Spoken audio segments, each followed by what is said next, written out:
If you want more content from We Studios, check us out at weepodcast.com. That's weepodcast.com, where you can find our Simpsons podcast, Worst Episode Ever, our commentary series Sync Points, our Reddit, our Twitter, our Facebook, all that good stuff. And if you want to support the show and what we're doing here, all you got to do is go to amazon.wepodcast.com or click the banners on wepodcast.com. Either way, it's going to take you to Amazon. Or tap them. Tap them if you're on if you're using a mobile device, not if you're looking at it through some kind of TV store window. Right. If you're looking at it through a TV store window, you're probably some sort of Dickensian urchin, and we appreciate you listening, but you can't support the show. Yeah, we're also not on TVs. I don't know what you're looking at. I don't know. It would be kind of weird if we were on TV. Are we being filmed right now and we don't know about it? Is someone recording this? I'm not. Oh my God. All right, guys. Enjoy the show. Thanks, guys.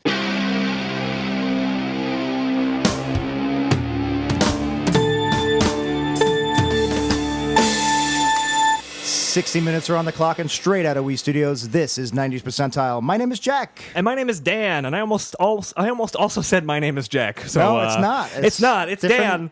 That's how they tell us apart. And we're here talking everything 90s, and maybe also everything before and after, Jack. I said Jesus. After. Should we start over? No, let's just go with it. Damn it. Okay, this is the episode. So our guest today, who is unfortunately just suffering through that horrible intro, is Corey Scott. How's it going, Corey? Hi, my name is Jack. Perfect. That's how we'll introduce all our guests from now on. Corey is the host of Podcast of Terror on Galactic Netcast and ElseNerds. You're on that podcast, Yes. and occasionally on Sci-Fi Geeks. Correct. Yeah. Nice. So basically, you were, I'm guessing, the captain of the varsity football team in high school. I was such a jock. I just smelled like ball sweat all the time. There you go. That's how you can tell a jock. And we've been on Corey's show with your co-host Matt.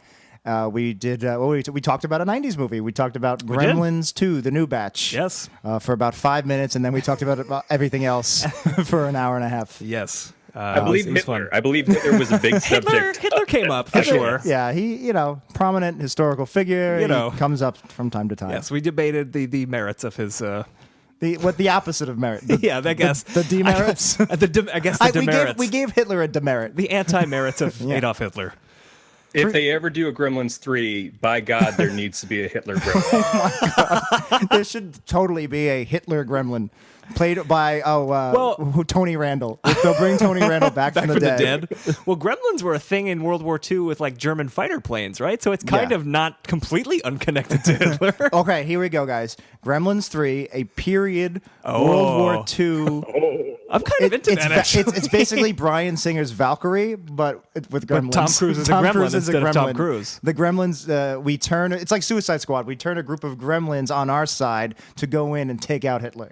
I would watch I love this the Tom movie. Cruise is size appropriate. We'll get him to play the gremlin. We just take his lips out and... Now, he has removable lips that we can just Lips, take out? lips, Oh, shoeless. they said lips. Tom Cruise famously wears lifts in his movies. That I knew. I thought, the gremlins don't exactly have lips, I guess. I was like, I guess you could cut his lips off. Obviously, the most popular gremlin from Gremlins 2 is the female gremlin, Of course. and she had big lips. Yes. So we'll get Angelina Jolie. Perfect. There we Done. go. We have cast this movie, Gremlins 3. This is a solid movie, and we'll throw in Channing Tatum because... Of course. He's hot right now. Yeah, he's very hot right now. Yeah. This was good talk. All right, thanks for being on, Corey. It was a good time. Thanks for having me. No, of course not. We have Corey as our guest, and as our guest, it is your right to choose our first 90s topic, or if you're feeling bold, if you're feeling risky, you can go right into our Wheel of Death random topic generator. We might get something Seinfeld related. We could. Even though we did a Seinfeld, last week. We might get something related to Speed or Volcano, the hit 90s movies. Right. Or we might get seppuku. We might get death. Which means death. we commit podcast seppuku. And sorry, Corey, you will have to join us if death comes up in the random topic generator. All things I considered this morning, actually. All those subjects, including death. Yeah. Because I have a mortgage. All worked out. But I've decided I want to live, and the reason I want to live is actually in relation to the topic that I've chosen, and that is Twin Peaks. Ooh, Okay. I've never seen Twin Peaks. Shamefully, I also have never seen Twin Peaks. I've watched the first episode, and that is it. I hope you have a backup fun topic. time. Yeah. Because I know it's actually... we can talk about it a little bit, though. I'd love to talk about it for a bit because it has been at the top of my TV shows to watch now for several years. Me too. And just because we know nothing about it doesn't mean we can't talk about it. Well, I think me and Dan, it's just such a part of the cultural zeitgeist that I think Right. we could pretty much explain what it's about in about 3 sentences, right? Yeah, So, so- Twin Peaks. It's about There's a 2 hooker. trees. It's a hooker with giant breasts Right. who lives between 2 trees. Yeah, she's got double D's. She lives in a hammock. Very pointy nips. She lives in a hammock. Her life had 2 peaks. Right. Basically, her first child. That was the first peak. And one time she found a $100 bill on the second peak. on the curb. And it's all about the steep decline after she After found that. that $100 bill. And Kyle MacLachlan is in it. Yep, and he plays some sort of cherry pie or something. And he's damn fine at it. And then I believe it's also a murder mystery, and the stripper is a detective. Yeah, I Right? I think that's accurate, that- right, Corey? That's very close. It's amazing how spot on you are for not knowing anything about it. I wonder if your adult video version of Twin Peaks, what they're going to wind up doing with the person called the log lady. Oh yeah, But yeah. no, you were very close. I'm guessing she's made out of logs. I'm guessing she's not unlike. in both real Twin Peaks and in our version. Just why not have logs? They're the same, one and the same. What are you talking about? Log, it's log, it's big, it's heavy, it's wood. So, if you can, I don't know if this is possible, but without spoiling the plot, is spoilering? That's a verb, right? I think it's spoiling, Spoiling. but we can make it spoilering for this show. Spoiling is like, I left my yogurt out in the sun. Right, and Spoilering is when you reveal who killed Laura Palmer. So I actually think I know. I know a lot about Twin Peaks I for don't know someone anything. who has not I've been actually watched trying it. very hard to avoid it. So if you can, without giving away too much plot, why did you want to pick Twin Peaks? What is so special about Twin Peaks for you? Well, I watched Twin Peaks off and on when it was on the air as it was happening. And then when right before I moved out to California, I came out here and I worked at a camp that was associated with the Boys and Girls Club of San Francisco. And it was all these people were part of this thing called Camp USA or Camp America, where they came from England and Scotland and Australia, and they worked there as counselors for the summer. So they got to go and hang out in California. That's awesome. On their off days and get paid to help kids during the rest of the week. It's pretty awesome. I brought a VHS tape which contained the first 5 episodes, including the pilot of Twin Peaks, with me, and they had a VHS player in the counselor's party cabin, and so everybody watched this tape and got obsessed with the show, but nobody knew what happened past episode 5. Nice. And nobody knew who killed Laura Palmer until the middle of the 2nd season, which is actually when the whole series took a dive anyways. Yeah, that's what I've heard.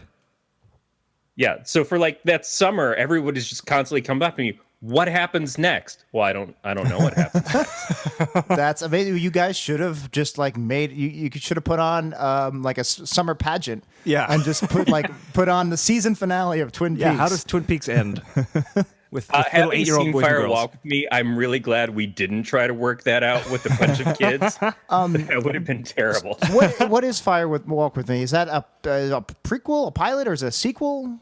It's a movie. It is the movie that followed up the series. After the Okay. series went off the air in 91, they filmed Fire Walk with Me later on, released it to Cannes in 92. It got booed by man. everybody. Yeah, the but- French boo everything over there at Cannes. Yeah, that's true. But it was the story of what happens to Laura Palmer the last few days that she was alive. So it's sort of a prequel, but it's mostly a sequel because it gives so much away that you need to kind of see the series first to understand it. Interesting. That's cool. Okay. All right, I gotta bump this up to my near the top of my list. Yeah, no, I've wanted to watch it for forever. Like many shows, my wife wants to watch it too, and that drastically slows down the time I can watch it. I've been wanting to watch it with my girlfriend, and that's why Yeah. it's just we basically we're only in each other's circles these days because we Right. both work full There's time only jobs. so much like time 5 that minutes crosses a week. over, Yeah. exactly. And we'll use that for the sharks. Oh yeah, it takes just 5 minutes, in and And out, then done. and See then you- in and out, and see and out, you. and and out, and and out, and and out, and then you're done. Yeah, and then see you next Monday. But Twin Peaks very much in the zeitgeist again because it's going to be coming back. Showtime's picked it up. If you don't know, it's coming back for a requel season, I suppose. They're all doing that these days. Yeah, no show is canceled anymore. It's just on hiatus indefinitely. Forever, Even Baby Talk. I'm hoping that Baby Talk comes back with both George Clooney and Scott Baio. Absolutely. If you can get both, I know they're both equally huge megastars, but I think if we can get both of them back, it'll be a big hit. But David Lynch is coming back. He's doing. We should mention that David Lynch is the mastermind behind. I want to talk about that in depth. I would love to talk about David Lynch because I do love David Lynch, despite being someone who's never seen Twin Peaks. I'm in love with David Lynch. But my question for Corey is, as someone who actually did watch Twin Peaks, are you excited for the Showtime next season? Oh, I'm super excited. I mean, I was kind of hardcore about the show, especially about Agent Dale Cooper. This summer between the first season and the second season, they released a couple of different things. They did the Secret Diary of Laura Palmer. They did the novelization of Dale Cooper's FBI tapes from before he was on Twin Peaks. Oh, wow. Okay. And then they released tapes of him talking to Diane, who is presumably a secretary on the show. Almost the entire series is him talking to this handheld tape recorder and giving her notes about the case and stuff, and just different philosophies about life. And all of those Dale scenes were pretty much written. The dialogue was written by David Lynch. He says that Dale Cooper says the things that he says, whereas most of the series was written by Mark Frost, who had worked on Hill Street Blues. Hill Street Blues I didn't know also that very, about the very extra drama psychedelic, trippy show. It was. Hill Street Blues. There was Hill Street Blues and greens and swirls of red. I didn't realize that Twin Peaks was practically a franchise then. I'm wondering if we should do more, like Twin Peaks, the animated series. That would be fucking awesome. That actually does sound kind of cool. Twin Peaks, the ride. It could be a roller coaster with two very tall peaks. Triple Peaks. Go one better. Triple X Peaks. Bring in Vin Diesel. Twin Peaksios.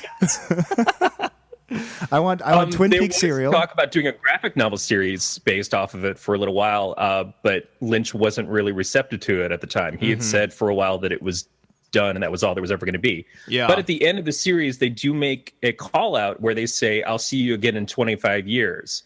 And that's almost spot on to when they announced the new series on Showtime. Ooh, that's cool. exciting. I did not know that. I wonder if it was played. It's like, I'm assuming you guys have seen Kill Bill Volume 1 and 2. I have. Yes. And right after the movie, that came out when I was in film school, and like we were obsessed with the movies.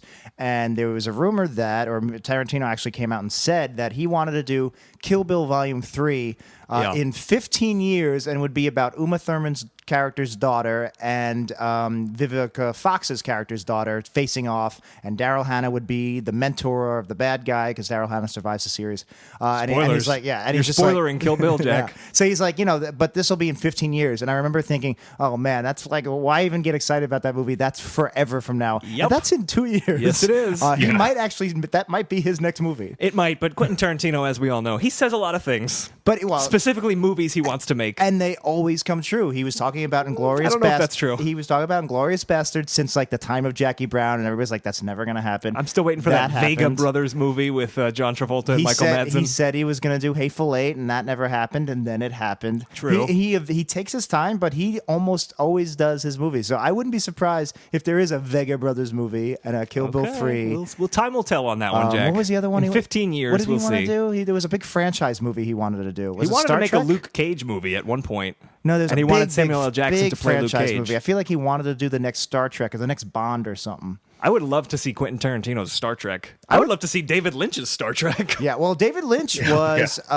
signed on or was approached to do Return of the Jedi. Oh, really? And then, and he did Dune instead, right? Basically, I think, yeah, more or less. I guess so. I think he didn't want to work under George Lucas's umbrella. He wanted more independence, but so he turned it down. But can you imagine Return of the Jedi if David Lynch had done it? I honestly can't. I could see like the Ewoks doing weird dances and talking backwards. What's backwards for yub yub? It would be boy boy boy boy. Oh man. I mean, who did it? Richard Marquand did Jedi. Not the guy Irvin that Kershner, did right? He was that guy that he did was Superman Empire. 3, I think. Maybe I don't know. I'm going. You get the best when you want to make Return of the Jedi. You get the guy who did Superman 3. Oh boy. Yeah, no, I would have loved if I would have loved to have seen a David Lynch Return of the Jedi. You have like C-3PO as played by Dennis Hopper. That would have been Mommy, awesome. Mommy. I like that he's recast characters that were already cast. He's basically playing Frank from Blue Velvet, but that would be amazing. C-3PO loves Pep's Blue Ribbon. Yeah, let's talk a little bit about David Lynch because I guess Twin Peaks came out after all of his buzzy 80s movies, his peak, I guess. Right. His peak. Because that was after Blue Velvet. Dune, Yeah, Blue Velvet was 86, his I Kyle think, or MacLachlan 87. trilogy, I guess. Yeah. He loves after, Kyle MacLachlan, and so does America. I love Kyle Kyle MacLachlan. MacLachlan's great. Yeah. How is he as Dale Cooper? He is terrific. I think it's his iconic role, and that's why he didn't really want to come back for Fire Walk with Me, and they only got him for 5 days. He didn't want to be too typecast, but then he goes from doing that to doing the weird spasmy sex scene in Showgirls. So I don't really think that was a wise move. I'm guessing, when was Fire Walk with Me? Like 91, 92? It was filmed in 91 and it came out in 92. So he turned that down, and then only a few years later did the Flintstones movie. Wow. Right. Yeah, I totally forgot he was in Yeah, that. he was the bad, He's the bad guy. evil bad Yeah. guy. His assistant was Sharon Sharon Stone, Stone. played by Halle Berry. Yep. That's a joke that has aged very well. Oh boy. I can't wait to have kids and show them the Flintstones movie and go, see, the joke is that Sharon Stone. It's not Sharon Stone. It's It's like, Halle yes, Berry. it is Jack. Then your kids call you Jack. They call me Jack. That's the character's name. They call you Jack too, They call because everyone Jack. when you're going to be at the birth of my children. You go, the first thing they're ever going to hear is you're going to go, my name is Jack. That's exactly. I introduced myself as Jack. I'm going to Skype to in. most I'm people, going to Skype in Corey. Corey's going to say, my name is also Jack. I am Jack. and we'll do a podcast right when your child is born. Yeah, we're going to live stream it. Perfect. We're going to Periscope it. Boy, that's gonna be fun. It's gonna be our best episode ever. Periscope sounds like the worst thing to do. Don't worry, honey. Just you're getting lots of Just hearts. relax. Yeah, you get a lot of likes. Oh boy, What were we talking about? we're talking about David Lynch. Yeah, I'm a fan of David Lynch. I have actually not seen all of his movies, and clearly I haven't seen Twin Peaks. But you guys seem like you also like David Lynch. Is that fair to say? Like, Corey, are you just a Twin Peaks fan, or you like David Lynch in general? I definitely came to Lynch from Twin Peaks. I had seen, probably Dune was the only thing that I had seen before Twin Peaks that had anything to do with Lynch. I remember pieces of The Elephant Man. That sounds weird. I remember seeing some of the ears. I forgot he did The Elephant Man. The Elephant Man is a solid movie. I've never seen it. Yeah, I mean, it's a real standout compared to his other stuff. It just seems so different from everything else. And But that's also Lynch not at his Lynchiest. Right, and it was produced by Mel Brooks, of all people. Really? Yes. I wonder if, like, I'm sure this is not true, but maybe partly true. If you get like a really amazing creative mind like David Lynch, if they're not better off having just a little bit of restriction where the studio is just like, they're not letting him do, like take like Tim Burton. You know, Tim Burton's Batman is very much a Tim Burton movie, but he's also trying to make a blockbuster movie. Then they're like, oh, that was great. All right, Tim Burton, you can do anything you want, and you get Batman Returns, which I love. But I'm wondering if maybe when you do have a very, very auteur creative, maybe it is better to just rein them in just like 5%.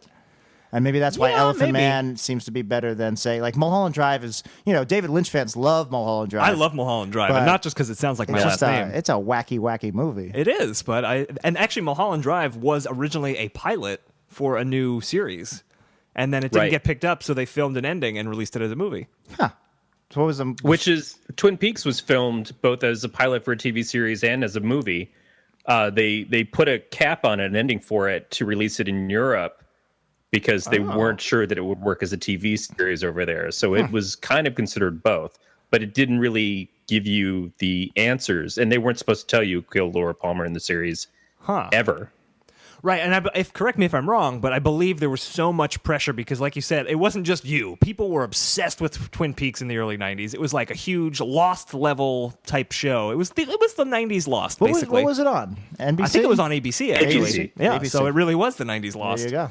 And there was It so was much up pressure. against Cheers, which is the other thing, is that it had to steal numbers away from Cheers at that time, which was a huge show. Wow. And the pilot did.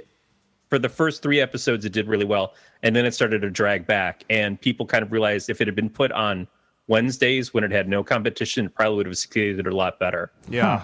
Oh man, that's interesting. Imagine if Twin Peaks had become a hit like X-Files type show, and lasted 8 seasons, and Kyle MacLachlan was miserable. Started out in kind of a dangerous territory too. It almost got canceled after the first season. Yeah, what was it? So X-Files was what, Sunday nights after Simpsons? X-Files was definitely Sundays after The Simpsons. But was it? That's where it started. I'm pretty sure it started there. Yeah. I remember it jumped around to Fridays for a while. Yes. Maybe. Fox loves to move shows around, and I think ABC did that with Twin Peaks too. But well, there's something to look forward to. If you get to watching Twin Peaks, at some point you will see David Duchovny in this series before he was on X-Files. Okay. As another agent. As a Duchovny head, I'm going to have to watch Twin Peaks right away. So can we say that, even though I'm sure they gave him his character name, can we say that X-Files is a sequel to Twin Peaks and that was actually Mulder's first, Mulder as a rookie? Mulder plays we can say anything we want. I mean, we can just say it, yeah. We're introduced to him as Dennis, but he's also Denise. Okay. So let me just give you that. All right. So that's a great that actually does to Mulder that we wouldn't have actually had. That's a good tease. That does sound like Fox Mulder to me. He's into some stuff. He's into kinky boots. The Broadway musical. He loves kinky boots. He thinks it's a heartwarming story. That's right. Of a cobbler who helps the transgender community. That's exactly what the movie's about. Anyway, so what else can we say about Twin Peaks as people who've never seen it? I really want to watch it now after this discussion. To go back to Dune because this is probably the only time we'll talk about Dune because Dune is an 80s movie. It is. What do you guys think of David Lynch's Dune? Not good. No? That's my 2-word review. I don't really know what miscast. you made of Dune outside of David Lynch's Dune. That's the thing. I was never a big reader of the Herbert books or anything. I've never read the books. All right, as Dune someone, was just Dune. Someone I've also never read the books. I don't know much about it. I still think independently it's a very fascinating movie. It's certainly fascinating, and I've really been meaning to watch the Jodorowsky's Dune. I wasn't born watching. I wasn't bored. You were born while your mother was watching Dune. Well, just like your child will be born as you're recording a podcast. I think it came out. And what did it? Whoop, that's my phone ringing. Forgot to turn it on silent. Let's just let it ring. You don't want to? Is this Groundhog Day? Yeah. Am I gonna wake up and the pencil's gonna be back together again? I changed my alarm clock in my phone to I Got You, Babe, to remind me of how monotonous my life has become. Nice. So that every morning I wake up to go to work and I just like I don't want to get too comfortable. I want to keep reminding myself how miserable I am in my daily life. So that it gives me a compliment to your wife that is. Also, a song from a great relationship itself used for driving. Well, it's more work related. Boy. She's my Andy McDowell. She's your rock. She's my Andy McDowell. So we get by. Actually, she's my Chris Elliott. So better get going if we're gonna get ahead of the weather.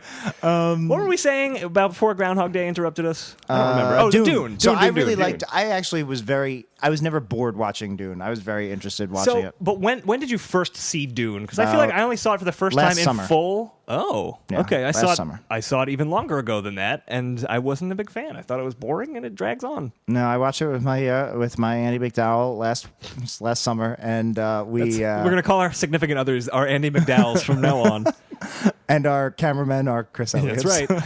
Doing a great job, Chris. Thanks. I was in Cabin Boy. It's true, he was. I'm so glad we got Chris Elliott to film this audio-only podcast. That's them leaving. Well, we're probably not going to get Abby Elliott after that episode. No, definitely not. In fact, I'm surprised that Chris is still here. He probably hasn't listened to that one. He just does not want Nick Noga back in the studio. Not allowed that was back. his one condition. Yeah. No, I think Dune's a very interesting movie. I love Patrick Stewart in it. I think it. I like movies that are not like other movies, and that can hold my attention the entire time. And Dune does that. Yeah. Have you seen the documentary Jodorowsky's Dune? Yes, I thought it was brilliant. And really, I haven't seen it yet. I've been dying to. I thought it was a much better documentary and much more interesting to me than. They're texting me. They're leaving voicemails. Should I just turn your phone off? I'm going to get it and give it to you. They really want to get in touch with me. Yeah, clearly.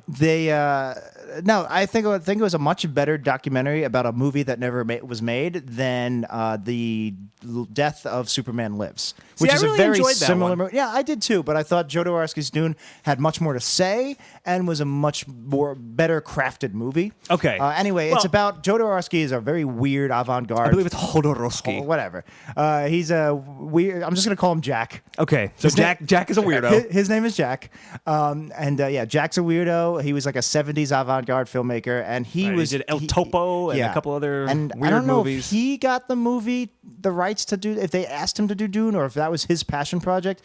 But he put together like a creative team. He got Geiger to do the drawings. Giger. Jack. I'm just gonna call him Jack. He got Jack. So- he got Jack. So Jack Jack Giger. got Jack involved. He got Jack to write the script, who later went and wrote the Jack. spec script Jack, starring Sigourney Weaver and Jack and Ian Holm as Jack. He basically, this movie failed. It was just too massive. But all of those people that he put together went into their own worlds, and they made Alien, they made Blade Runner, they made basically all of the epic 80s sci-fi that have become sci-fi tropes in their own right. Now that we think of like the classics of the genre, like future cities and movies, and that even though I don't like Blade Runner that much, gritty working class space vibe that Alien had, all of that stuff found its roots in this movie that never got made. Anyway, I thought it was a brilliant documentary. Did you see it, Corey? I haven't seen the documentary. I wanted to. I think I missed the window of when it was on Netflix for me to be able to watch it. Yeah. Oh, is it on Netflix? So, did you see? But have you seen? What do you think of Lynch's Dune? Like I said, Lynch's Dune to me was the Dune that I knew. So I don't have anything else to compare it to. At some point, I'll probably sit down and watch the extended version with all the extra footage. That probably might work out a little bit better, like what they say of Daredevil with Ben Affleck. I'm not sure, but I've seen that. It's worse. Yeah. Well, Daredevil with Ben compelling. Affleck was so great to begin with. You can't improve on perfection. Yeah, it can only be worse. The director's cut of Daredevil is literally just some Coolio scenes. Yeah. It's just some scenes with Coolio. It does not add to and the that movie. doesn't improve the film? I find that very hard to believe. That Darn Cat was much better because Coolio was in it. Coolio's in that Wasn't Darn Cat? he? I think he Dougie was. Doug was in that I Darn thought Cat. Coolio was also in it. I don't know. I mean, it could have more than one black rapper in it, so... It wasn't Dougie Doug, it was Dougie Fresh. No, Dougie Fresh. Dougie Fresh. Is that a different person? Dougie Doug is the guy from That Darn Cat and Cosby, the Cosby sitcom that came after Cosby Show. Okay. With Madeline Kahn. Come on, I'm Dan. looking up Who That Darn am I Cat doing just this real podcast quick. with? You're doing it with Jack. Oh, that's right. You're letting me down, Jack. As far as I can tell, Coolio was not in That Darn Cat. It was Dougie Doug. So I apologize to both Coolio and Dougie Doug and to That Darn Cat. You can apologize to me too, because No. I was right. I will not apologize to Jack And ever. I knew I was right. And I will not apologize for making that Darn Cat. Absolutely It's not. Andy Duncan or nobody. so about Twin Peaks, is there besides the fact that we unfortunately cannot get into the story? And here's what we'll do: we'll watch Twin Peaks, and we'll have you back on, and we will talk about it. Ooh, that sounds good. But does sound good. what is there anything you can talk about? Is there anything you want to talk about Twin Peaks that doesn't involve spoilering the show for us? Just the fact that Lynch, what he would do is he would just run with things. There were moments in it where they were obviously mistakes, and he would just grow from that and say, okay, we're going to do it. So at one point they show us the killer, but they decided to cast the killer after the fact that it was a guy who worked on the set that was accidentally in the mirror of a scene that was filmed, and they were going to take it out. And he's like, no, let's use this. Let's make this guy be the killer for the series and use this footage here. And That's there was awesome. a point where they had a light that was blinking during the autopsy of Laura Palmer. Fluorescent light wasn't working on the set, and they were going to try to fix it. He goes, no, let's utilize this because it looks so much more creepy this way. That's really cool. Cheryl Lee, who played Laura Palmer, they didn't know she was an actual actress. They were just going to have her play a dead body for a couple of days. But then he fell in love with her and fell in love with the character and utilized her so much that he gave her a starring role in a movie. Wow. You know, That's it all became awesome. about this girl that he thought was just going to be a passing thing for the opening of the show. Yeah. See, that's great that he was willing to experiment like that and not just like lock into a hardcore vision and just go with it. Like I'm trying to think of filmmakers who are like that. Maybe even Tarantino. I feel like maybe Tarantino might be more about just like this is exactly how I want it, and this is how it's going to go. Right. But I might be wrong. He might be okay with He experimenting might and be. ad-libbing. The Coen brothers are notoriously very, very like they write it a very specific way and they storyboard it a specific way, and they do not like improvisation. And they're my favorite directors. But that's There you go. neither here. And David Lynch can suck a dick. Oh, I don't improvise. Well, what is this? Well, the Tarantino, UCB? after seeing Fire Walk with Me, said that he used to love David Lynch and then was like, now he's dead to me. Ooh, Wow. So we should see Fire Walk with Me. That's what I'm hearing. I was on set of Groundhog Day as a 7-year-old boy, and my cell phone went off, and it was playing "I've Got You, Babe," and Harold Ramis. Harold Ramis, yes. Harold Ramis Harold Ramis. heard he heard that, and the phone just kept going on and on. It was a telemarketer. He wouldn't hang up. Yeah, and he wouldn't leave us alone. So he goes, you know what? Let's put that into Let's the use movie. that. Yeah. That was good. And then I went to sleep. And I woke up, and it was the same day again. And I told Harold, and he was like, "You know what? Let's use that." Originally, Groundhog Day was just about Groundhog Day. It was just he covers the Groundhog It was Day. in 2 hours in real time about Yeah. Bill Murray interviewing a gopher. Right, a and he saw groundhog. us. He And saw a every shadow. morning, the gopher would get up and say, "Hi, I'm Jack." Absolutely. Exactly. It was much improved by your my suggestions, girlfriend Jack. was just visiting the set, and he said, "You know what, Annie McDowell, I want you in the There you movie." go. Chris Elliott was there recording it. And that's right, and that's how he got his Start start. him into the movie. That's how he got his start, despite the fact that he was famous for a number of years before that. Yeah, he was in. Oh God, what was that undersea horror movie with Peter Weller and Richard Crenna? Not Labyrinth. It's something There's like a that. real movie with Chris Elliott and Peter yeah, Weir. I saw it as a kid. Peter Weller? I saw it as a kid, and it scared the shit out of me. And Leviathan. Okay, I Yeah. kind of want to see that It's movie about now. yeah, it's like a monster movie / The Thing in a submarine. And I'm walking away with yeah. a lot of things I want to watch. I've got getting like homework assignments here, but Twin Peaks will be that's top of solid. the list.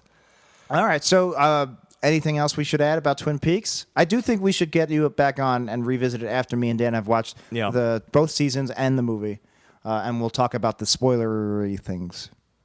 Yeah, and if you get a chance, read the books. No. The Secret No, we're not Diary gonna of Laura Palmer was written by Lynch's sister or daughter or somebody.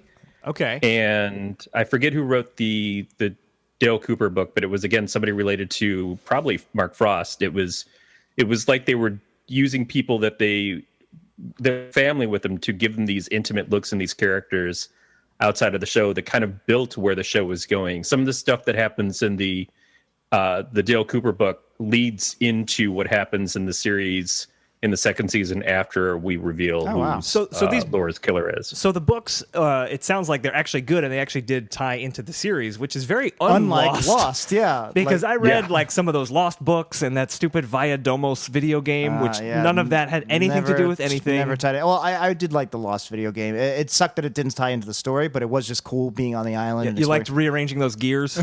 You had a lot I of like fun doing that, I like Jack. the voice actor that played Terry O'Quinn's Locke and played him with a very heavy Native American accent. I'm Terry O'Quinn. Ow. All right, so Lost, if anything, should be like a Minecraft expansion. That would be cool. seems like Yeah. it that would suited be for it. awesome. You'd undig the giant toe that would get me statue to play and- Minecraft for sure if I did a Lost that, thing. That would probably push me over the edge. Yeah. No, oh man, there was one more thing I wanted to well, say. I'm yeah. excited about Twin Peaks that there is this like expanded universe and it all makes sense. I I'm like kind of that into they, that. They have books. I really want to read the young adult series, Young Dale Cooper. Okay. I would love to read that. I'm assuming they have like a They call him Koopy. Koopy, the young Dale Cooper stories. That's Like by an the way. Encyclopedia Brown spinoff of just Dale Cooper as a kid. All right, I would definitely read that, and I haven't even seen Twin Who Peaks. killed Laura Palmer Jr.? Who broke into Palmer Video, which was a video chain that was around in the early 90s. It was red herring. We're just combining all sorts of things now. Yeah. By the way, that young Dale Cooper, that was a joke just for me. That was a play on the young Indiana Jones Oh, books good. that I We grew should up make reading. jokes that are just for Jack. Just for Jack. Well, we're all Jack. we in a are way. all Jack in a way. You're right. Indiana Jones, another ABC series. Absolutely. All right, I think we've probably talked about Twin Peaks as much as we can, unless, Corey, you have anything else you want to say? No, I was going to go right from your video game talk about spin-offs of TV series. Did you guys ever get to play the Buffy the Vampire Slayer video games that came out for the Xbox? No, that's also a I- show I've never seen. So I'm a big Buffy fan. I played it very, very briefly, and I don't remember it being any good. It was surprisingly pretty good? solid. There were Okay. two of them, and the actress that they got to play Buffy sounded more like Sarah Michelle Gellar than Sarah Michelle Gellar does. Interesting. Huh. But Okay. everybody else from the show, the cast was there. it- They put a real effort into those games. Was that's it not the one I was it played. Christy Swanson doing the voice? The original, that would if you be want to great. go back. Well, I'm trying to Nice. think of other TV show video games. I can think of movie video games. They did a Futurama video game that essentially had like an episode or two computer animated in the episode because it was like Billy West that's and cool. John DiMaggio and all the rest. The Walking Dead video game is incredible. It's maybe better than the TV series. It's very, know about that. It's very good. It's a very good game, though. I would recommend really it. good The TV Telltale series, though. makes great games. I think the TV show yeah, is they've much got a better. Batman game coming out that looks can't really good. wait But for the the Batman South Park game, The Stick of Truth, That is a was great game, yes. amazing. I love Dan, that game. I actually have had a copy of it that Dan lent me for. You've had it for so long, I no longer own a PlayStation 3. Really? It's been that long. It has been that long. Can I and I keep- sold it can a I keep while the ago. game? Yeah, It's I'll my get- brother's, and he didn't want it back from me, so I don't care what you do with it. I'll give it back to you so you can sell it and get 7 cents from GameStop. that's all right. No, I couldn't get into it, but I think it was because I'm at this period in my life where I'm a big RPG guy and I just don't have time to play games more than like 20 minutes a week. So all my RPGs are just like sitting by the wayside, and I can only get into it if I really immerse myself, which you can't do 20 minutes a week. Yeah. That's why I'm no longer immersed in my relationship with Andy McDowell. That's because right. it's only 20 minutes a week. That's why we've stopped time, and you're going to have to work at it and get some self-respect, Jack. That's why we're taking a hiatus from worst episode ever, so I can go to some right. counseling. Yes, and our other show, we're on hiatus. We're gonna get through this. Yeah. No. Do you remember RPG games though when you were younger and you couldn't save your spot? Yes. And you had to like go find the local save station or whatever. Well, even Yeah. like Final Fantasy, the first one for Nintendo. Could you even save that game? I don't even remember. Or was there some elaborate password system like Mega Man? I don't know. I never played don't any of the remember. Final Fantasy games. I got into Final Fantasy with Final Fantasy VII. Yeah, that's why I remember that was a big one when that came out. No, Yeah. I never played any of the Final Fantasies. All I right. had a friend who had Super Nintendo, and they had Link: Legend of the Past, the Zelda game. Yeah. And I just was so paranoid. I could not leave my friend's house because I was afraid that I would come back and my game would be gone and how far I got into it. And that was some dedication. A valid worry. 'cause That is a it very was not so that's secure. a very valid worry because I lived with a relative who will go unnamed who had a drug problem, and he would steal from me periodically. It was Jack. It was his name. Let's call him Jack. So Uncle Jack would steal from me and steal from everybody in the house, but he stole from me especially because I had cool things that were easy to hawk and get drug money. Right. Although he did once steal 3 slices of bologna from the fridge, so maybe his standards were Okay, this is this is a sad story about Jack.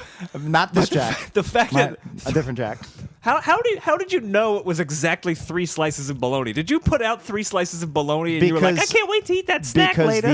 I lived in a very small white trash community where everybody was like some kind of cousin, and the cousin that bought the 3 slices of bologna told us that he bought it from them, and he's just Can like, you even buy just 3 slices well, of bologna? he would go to the bar and be like, hey, he'd basically open up the bag of what he stole and be like, hey, what do you want for this? And what do you so he took my DVDs and he'd be like, what do you want for this Batman DVD? And then what do you want for these 3 slices of bologna? I can't imagine he got very much for 3 slices of bologna. No, Although, but I just haven't had Random bologna. slices too. Yeah. But he's not trying to pay his mortgage. He's just trying to get an 8-ball. So he's just Yeah. Anyway, right. so we I don't know if 8-ball is the correct term for crack. I don't know. That I might have no I idea. feel like 8-ball might be Let's just call it Jack. high-end coke. Jack wanted some Jack. So Jack wants some Jack. Anyway, so the time he stole probably the most from me and was the reason we came to blows and we finally kicked him out of the house and everything.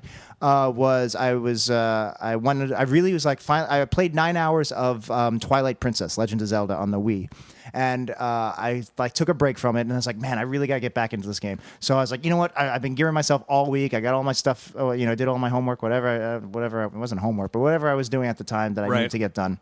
And I was like, all right, finally, I have an afternoon. I'm going to go play it. And I go, and it's just missing. And I'm like, wait, where is it? And then that's where because the way the crack addicts steal from you is like they take little things here and there so that you don't notice it right away. Yeah. And I'm just like looking at my DVDs and looking at my video games, and it's like just little gaps in. My DVDs and my games are like so tightly jammed into my shelf. And I was like, why is there slack here? Yeah, wait a minute. This isn't right. And Who put this bologna here also? So moral of the story is I literally literally had my Zelda game stolen right from under me. So you've never finished the game, period? I've never finished the game. man. No. Oh, he also took. What a sad Well, story. the worst was he took Wii Sports.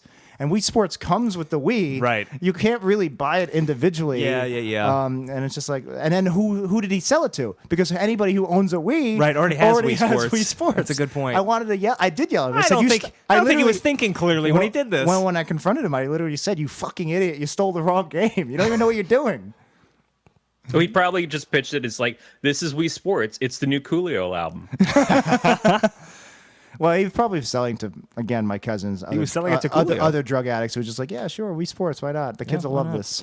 And then they probably went home and the kids were like, Dad, we already have Wii Sports. Jack, as much as I want to talk about Jack's drug problems with Jack. Point is, always keep your Zelda safe. There you go. That's a good Or life stuff lesson. Baloney into your game cases. Stuff baloney everywhere. It stops drug addicts cold. Hide Zelda in the fridge. Hide your baloney inside your Wii. Yeah. And just all of your cylindrical things, just mix them around so people are confused. If you bend a slice of bologna in half and bite in the middle, Yeah, it it fits looks perfectly. exactly like a CD. It fits Yeah. perfectly in a DVD It's true. case. That's a little life pro tip.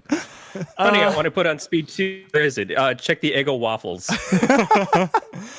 I think we've said all we need to say about Twin Peaks at this point. I think that wraps up Twin Peaks. We've got 20 minutes and 40 seconds left on the clock. All right, so we're gonna go. Corey, now we're putting your feet in the fire here. We're gonna give you a random topic to join in with us. I'm prepared. All right, that's one we've already done. I hope you have a dagger in case we get the podcast seppuku. Okay, I've got our next random topic. It comes from Mr. Spider Clown, who I Okay. believe has suggested quite a few, and it is a film. He also suggested several nightmares. Yes, he has, about spiders and clowns. And his suggestion is a film that I actually was watching yesterday. It's Jurassic Park. Ooh. It's now on Netflix, as is Jurassic Park 2 and 3. Dun, dun, dun, dun, dun, dun, dun, dun, dun. That's all we can say. Put your little hand in mine. Came out in the same year. I'm just gonna let that one go. So we've all seen Jurassic Park, clearly. Steven Spielberg's. Well, Corey, Dinosaur epic. It is clearly right. You have seen Jurassic Park. Yes. Of course. I mean, Absolutely. I've seen Jurassic Park, and I look forward to the next generation of people who find these films on Netflix and watch Jurassic Park, fall in love with it, and then suffer through 2 and 3. Yeah. And don't 3 forget for sure my is a piece of least garbage. favorite of the 4, Jurassic World, which I think is garbage. I thought you liked Jurassic not World. good. No, I hated it. I I didn't- liked the last 10 minutes of the movie compared to the rest of the movie, and that was about it. I didn't like it, but I guess I did hate it. Yeah. I never want to watch it again, but it was like fine. I mean- Corey, it sounds like you liked Jurassic World quite a bit. No, I despise Jurassic Oh, okay, World. good. I mean, Oh, good. It was great Stop people. trying It to was tell people all of us that we I love wanted Jurassic to World. enjoy this movie with. Yeah. And it was just such a terrible excuse of a film, and I can't understand how it did so well. Yeah, no, me neither. I think just people like dinosaurs. Yeah, That's no, pretty much it. I was shocked. And Chris Pratt. I was shocked at the critical reviews. It did well there, and the fact that it was like one of the highest grossing movies of all time.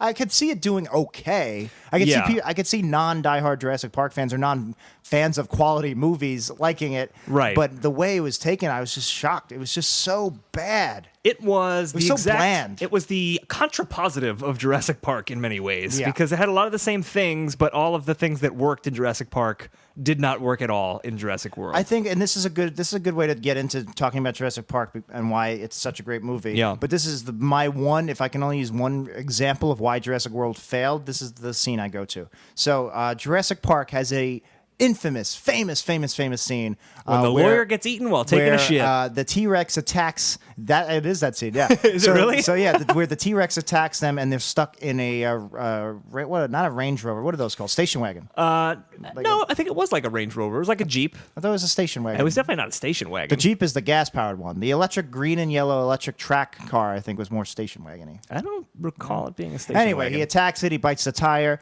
The two kids are stuck in the car. He's looking through the window. He attacks through the bottom of the car, and it's the reason Jurassic Park works so well is because it was, for the lack of a better word, it was grounded. It was realistic in that, Right. You're in a car. I can relate to being stuck in a car, and there's I know a where you're going with T-Rex this, stacking. yeah. And now the Jurassic World version of that scene is they're in a autonomous hamster ball. The gyrosphere. Yeah, and it's two kids stuck in a giant hamster ball, and it is a cool idea seeing that the T-Rex or whatever the dinosaur was trying to get his snout into the hamster ball and kick the hamster ball. You in. mean the Indominus Rex who had superpowers? He was a raptor T-Rex. When it mattered that he had superpowers, he had them? He was the T-Rex from the Critic version of Jurassic Park 2, the movie, the TV show, The Critic. Yes. Where the T-Rex, where the raptor could talk and smoked a pipe. Yes. And it would solve It was puzzles. Tony Randall. Yeah, it was Tony Randall. So it attacks this hamster ball, and here's something I can't relate to because I've never been in a self-autonomous, self-driving hamster ball. Right. So it just makes it much more of a fantasy. There's a lot more jumps in what you're seeing. Yeah, it's not exactly. just the only thing that's different in this world is the dinosaurs are real. It's like, no, it's this crazy thing, and like Yeah. Jimmy Fallon is doing this funny basically, bit. basically, the Jurassic Park, like you said, like a lot of Michael Crichton novels, is here is the real world with this slightly advanced science going wrong. Right. Whereas Yeah. Jurassic World is we're in this crazy fantasy world where there's Dr. Moreau monsters and hamster balls, Yeah, giant fish. it was not good. But let's focus on the good, which is Jurassic Park, the actual movie. Mm-hmm. It's a fucking great movie. Do you think it's Spielberg's best? One of his best? Top Corey? 3, top 5? What are we thinking? I don't know that I put it up there as his best, but I think it's one of the easily most enjoyable movies. Like, you can say that Spielberg's made movies that are incredible works of film. Yeah. But I don't want to keep watching Schindler's List. I'm not Jack. I thought you were talking about the Terminal. Yeah. No, but I think it's, by the way, it's a fun I movie. went right over your little anti-Semitic reference there. Did we notice? Let's unpack that for a little bit. Yeah, no, we don't need more jokes. No, about we're not going to do that. My connections to Hitler. So you admit you have connections to Hitler. But anyway, Jurassic Park. He was my uncle. He stole my bologna. Oh, Jack? Jack was Jack? Jack Hitler. Jack Hitler. To his friends, he was Jack. So Jurassic Park, on the off chance that you haven't seen it, it's a movie where there's a theme park where dinosaurs are real and it goes awry before they actually open the park. As Jeff Goldblum says in Lost World, Jurassic Park 2, first it's all oohs and ahs, but then there's running and screaming. Yeah. Let's talk about Jeff Goldblum in Jurassic Park. He's clearly the standout. That was his breakout role, even though he was already somewhat of a household around. name. Yeah, but he that had The Fly, was in the late that 80s. launched him into like A-list. It was certainly that led into Independence Day, and Yeah. like he was in a lot of high profile movies after Jurassic Park. Well, Sam Well, Neill, not only so that, much. he was the stud of the movie. he was, was yeah. a he was stud. the guy who was, I'm going to steal your girl away in Yeah. that film. That was probably the last movie where he was a stud because he kind of became more his David Levinson Independence Day character, which was just the all nerd, no stud. Because I was watching this video that's on that right now. If you want to stream it, it's a promo for Independence Day 2, and it's Jeff Goldblum having a conversation as Jeff Goldblum with himself as David Levinson. So Whoa. so he's like, I'm a movie star and I'm the scientist that saved the world, and they talk to each other. And I was watching it. What and a it's, weird promo for Independence and Day it's 2. Jeff Goldblum very much playing him like a caricature, of himself. And I realized that Jeff Goldblum is basically Woody Allen if he was like a 6'3" fucking stud. Like if he had like that fly see Earth that. Girls Are Easy like manly stud body, but was a really neurotic. I forgot like, he was at Earth Girls Were Easy. You're right. But his mannerisms were so Woody Allen, except Yeah. it doesn't feel like Woody Allen because He's a very stud. nebbish person, despite the fact that yes, he's tall and swarthy and very confident and handsome. And he's Who's the terrific in guy Jurassic who's Park. from She's Out of My League and Jay Baruchel. Baruchel? yeah, he seems kind of like that too. He's got that same sort of animated feel of a young Goldblum. He would be Yeah, if Jeff I could see Goldblum that. and Christian Slater had a baby. Yeah, I could definitely see that. Which they might if have. they We made don't it. know. They might have. We don't know everything. We know a lot, but we don't know everything. It was created in a lab by Jurassic World Late scientists. one night, with my eyes held an eerie sight, Jay Baruchel from his slab he rose, and then he starred in a movie called She's Out of My League. Nope, got away from me. It got away from me. I'm sorry about that, guys. Second verse. Nope. Same as the first. not gonna do Second verse, same as the first. I don't even think you could do the same lyrics again. I was working in a lab late one night when Jay Baruchel from his slab he rose. And then he started She's Out of My League. And also the movie Goon, which was surprisingly good. All right. I built on it. you That was go. the second verse. There you go. Third verse. God damn you. I was also an undeclared, he said as he rose. I was in a movie called The Sorcerer's Apprentice with Nicolas Cage and Alfred Molina, and Dan kind of liked it, but America did not. He did the mash. He did the Jay Baruchel mash. This is really getting away from us. We've pushed this joke to its absolute limits. And then some. And then some, which is kind of what they did in Jurassic Park when they pushed the dinosaurs to their limits. Jay Baruchel, Monster Mash parodies will find a way. That's exactly right. Yeah. So I think part of the reason why Jurassic Park works where Jurassic World doesn't, even though they're very similar, is that the guy who created Jurassic Park in the first one had nothing but the best of intentions.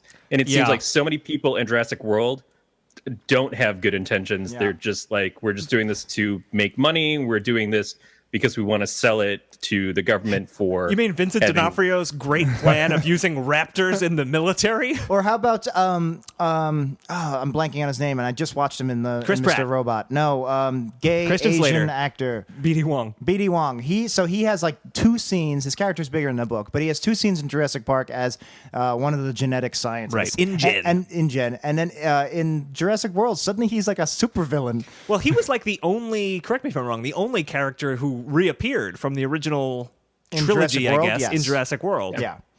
But it's weird that he suddenly became like an evil supervillain. Yeah. It didn't seem, I mean, we didn't see much of him in the first movie, but it was a bit of a jump in character. Right, a little bit. Yeah, that whole thing, and he was kind of evil. Like everyone was kind of evil in Jurassic World. You're right.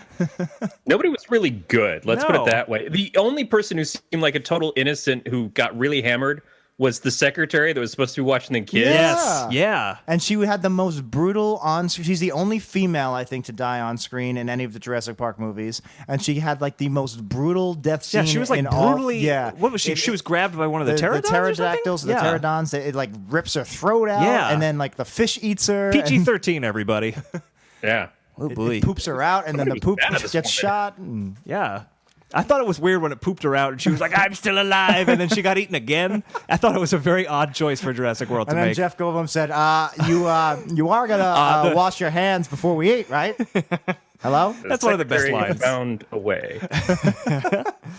Sam Neill, though, plays Alan Grant in Jurassic Park. He did not have quite the career that you would expect for the leading man in like one of the biggest movies of all time. Because that he was also around, but that launched him into the stratosphere, and Yeah. then he followed it up with He was in Event Horizon. Event Horizon. He was in what is it? It's not at. I think it's At the Mouth of Madness. It's a movie. It's very Lovecrafty. It's actually pretty good. before Jurassic Park. He played Damien in The Omen 3. I Okay. think. So that's you That's got that. something. But yeah, and then he did Jurassic Park 3. But no, he never. Yeah, like he's had some TV roles now, and you find him in movies, but he's not. Yeah, he's not a leading man. He's not a household name, and he's not, like Jeff Goldblum. People know Jeff Goldblum. Yeah. Even Laura Yeah, but Dern. Jeff Goldblum kind of, I mean, other than Independence Day, didn't do a lot of stuff. No, He does really the hasn't. Hotels.com commercials now. Yeah, you're Yeah, right. no, he's much more of a character actor now. Yeah, I guess he doesn't really star in any big movies, No, He is going to be in the next Guardians of the Galaxy, though. which He is going to be is. awesome. That's going to be awesome. It's going to be great. He's playing the Games Master, I Which believe? is just, I don't know anything about the character. I do know actually, but just that name alone, Jeff Goldblum as the Yeah. Game Master, I'm sold. It could Yeah. be She's Out of My League too. If Jeff Goldblum is playing the Game Master, I will be there Absolutely. front row, opening night. You hear that, Hollywood? Jeff Goldblum puts butts in seats. You want to sell tickets? You Goldblum it up. The kids. The girl was from the Tremors Tremors movie. The kids, fuck the kids. I want to talk boy about was Laura in Dern, Social which makes Network. sense because we were she just talking about knows David Unix. Lynch. She did know Unix. Laura Dern also kind of didn't really. It seems like she didn't capitalize on the Jurassic Park Was fame. Citizen Ruth before or after? I think that was after, but that was not a big hit movie, That's a big art movie. I guess. She kind of stayed in the David Lynch repertoire. Yeah, although she's had a big comeback with the TV in the last. She like, has, and I like years. Laura Dern a lot, even though I always confuse her and Laura Linney. Yeah. And I will until the day I Is die. it because Laura Linney was in Congo? The next big follow-up. You see, I thought Crichton- Laura Dern was in Congo. You know what? Maybe that is where it stems from. I don't know. We'll save But our I like Congo that talk. they cast Laura Dern because she looked like she could be what her character was. She looked like she was a scientist. She wasn't somebody who was just. She wasn't some hot woman running around in high heels. They didn't Yes. cast Where Sharon dinosaurs Stone. are. They didn't cast Sharon Yeah. Stone. They didn't cast Halle Berry as Dr. Sharon Stone. Yeah. That would have been. Ugh. Which makes perfect sense. That's a crossover that needed to happen. Flintstones, Jurassic Park. Cut in the amber, and all of a sudden they pull out Halle Berry's DNA from the Flintstones movie. How great would it have been? They're running from Dino if instead of Jurassic Park was the Frog's exact DNA. same. Jurassic Park's the exact same grounded, amazing sci-fi Spielberg masterpiece. Yeah. Except they also unearth an anime. They unearth John Goodman's Fred Flintstone and Rick Moranis' Yeah. Barney Rubble, and they help Sam Neill and Laura Dern. They have to move the 4x4 truck with their feet instead. The Jurassic Park security system is run by a cement slate and a chisel, and Barney goes, "I know this system." It's just a bunch of birds being like, it's a Everyone's living. like, oh God, the velociraptors are coming to kill us. It's like, no, they're going to wash our dishes. That's what they do. Do you understand? Tony Randall does the voice of the living. raptor doing the dishes. It's a living. Oh God, I would see that movie. I would totally see that movie. They should have done that for Jurassic World. They should have did a Flintstones. do a Jurassic- Flintstones mashup. Get what's his face to play the guy from Game of Thrones who played Fred Flintstone in Viva Rock Vegas. Mark Addy. Oh really? Oh, Yeah. he played in the sequel to the Yeah. Flintstones. Not Yeah. John Goodman, huh? No. Old King Robert Baratheon. Barney Rubble was French. Stephen Stewart? Baldwin. Stephen Baldwin. Oh, boy. Wow. Not my that's first her choice. No. Who can we get to replace Rick Moranis? Yes, let's get a Baldwin. They should get Stephen Baldwin to do all of Rick Moranis' roles from now. They should redo should. Honey, I Shrunk the Kids. Well, I mean, if My you're Blue talking Heaven. leftover DNA, Stephen Baldwin is the leftover DNA of the Baldwin family. He Like, is. They took Alec Baldwin's DNA, but there were some gaps, so they Yeah. they filled it in with frog DNA. There you go. That explains Stephen Baldwin.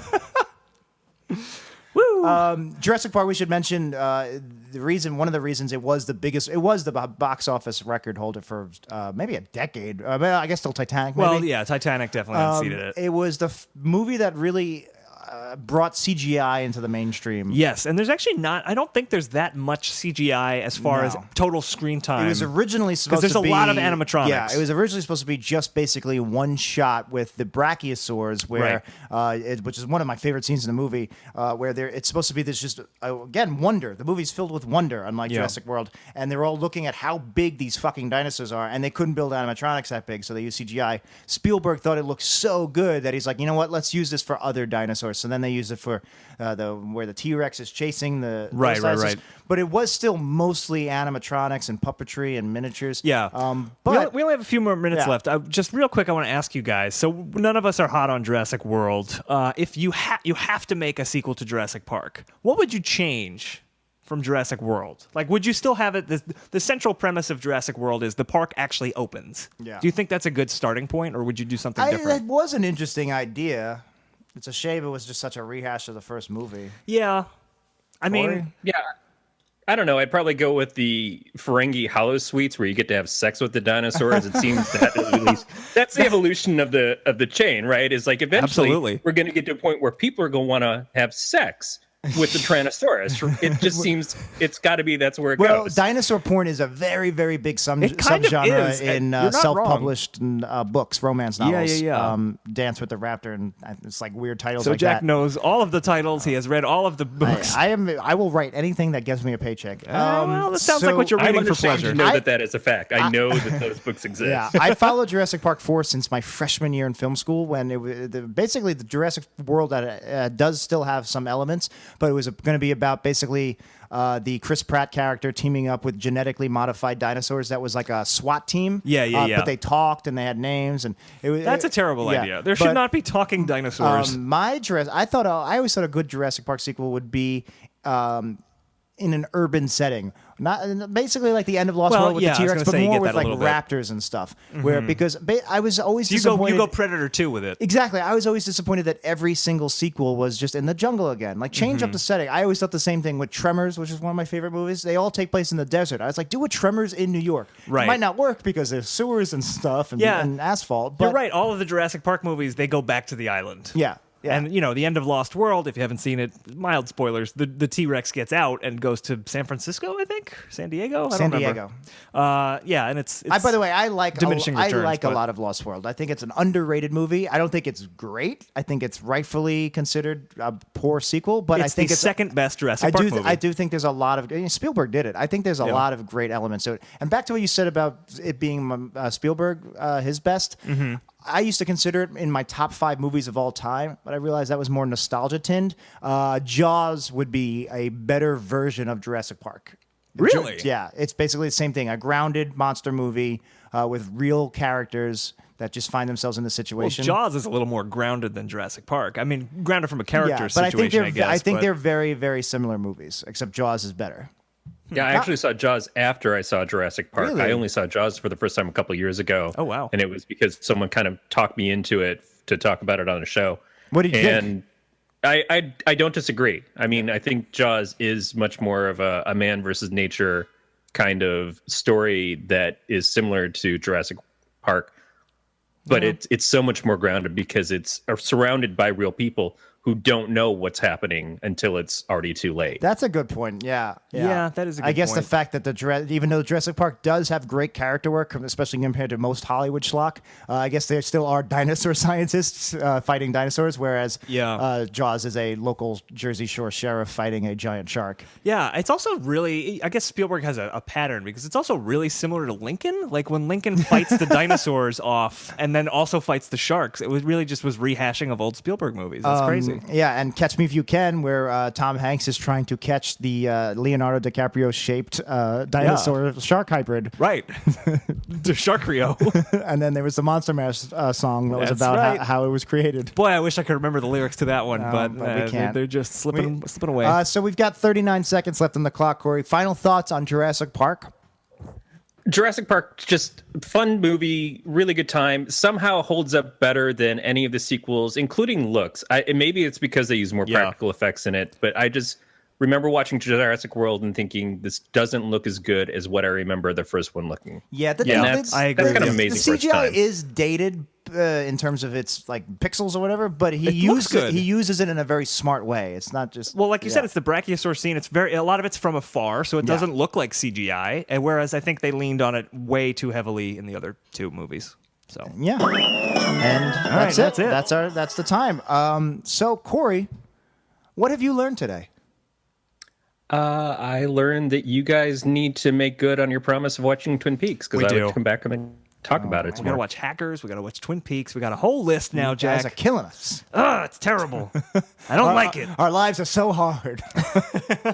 Dan, what did you learn today? I learned that Jurassic World was originally going to have talking raptors in it, and I think that would have made it even worse. I wish they would release the actual script to that. Like they I would love to check that out. I think they released J.J. Abrams' horrible Superman script, or at least a very detailed rundown. I know you can get Kevin Smith's. I've read that one. So I would love to read the original Jurassic Park 4 script. It takes place in a castle.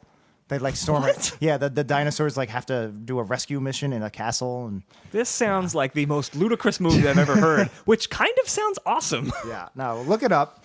I learned that there is a really great Monster Mash song about the birth of Jay Baruchel. Yeah, who would have thunk it? You've heard it here first, folks.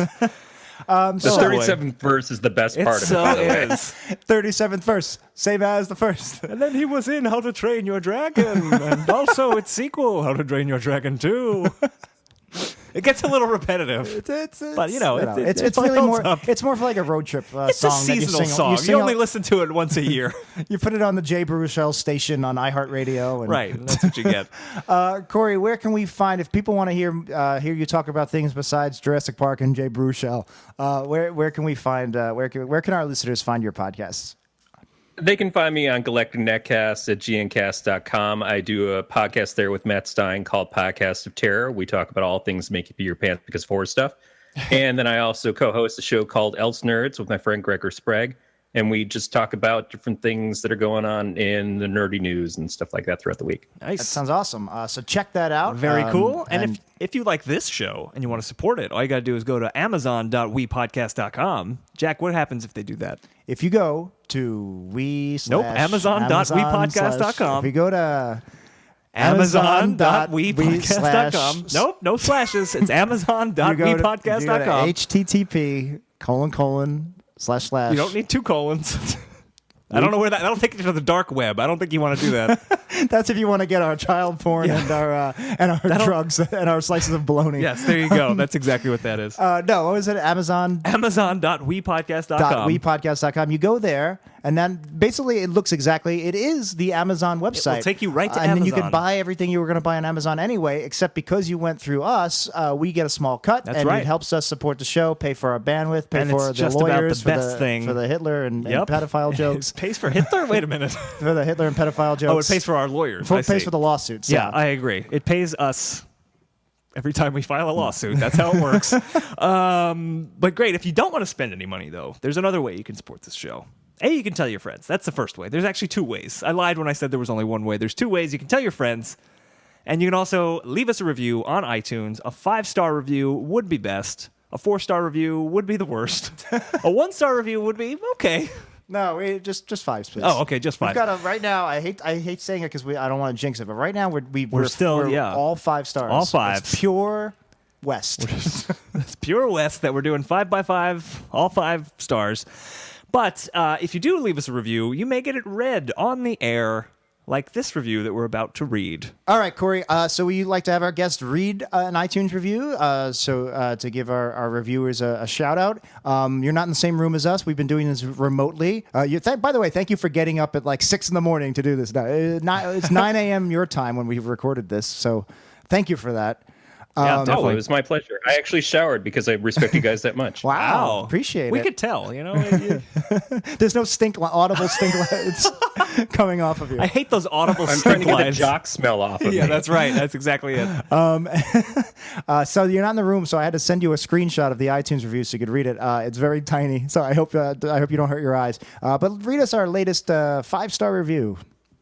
Yes, this kind review comes from Satan Slayer, and he says, I assume I love the new podcast and the new format. I can't believe I would say this, but I like it better than we. Wow. I know it's blasphemy. And as Satan Slayer, he would probably know. Yeah, that's true. He would. Satan Slayer would know about blasphemy, and thank you. That was the original podcast title was going to be "I can't believe it's better than we." I kind of like that actually. Yeah. So where can we find you and your podcasts on social? On social, you can find Podcast of Terror at Podcast of Terror, and ElseNerds is at ElseNerds. We pretty much kept it pretty easy. Yeah, we fucked that up because we're at 90s Percentile. We're at 90s Percentile. So we got that show. right. Yeah. There was so many Jacks out there that I added to make my Twitter handle at Jackie No Breaks. And I wanted to just get at Dan. I wanted to get at Jack, but you'd already taken it. I didn't take it. Who was Jack? I don't know. What are the ones we said? One of the Jacks. Jack Bauer had taken it. And so I am at Then Dan Says on the Twitters. So that's where you can find us, and we'll be back next week, of course. And I think that about does it. So my name is Jack. My name is Jack. And my name is also Jack. And we'll see you in another decade.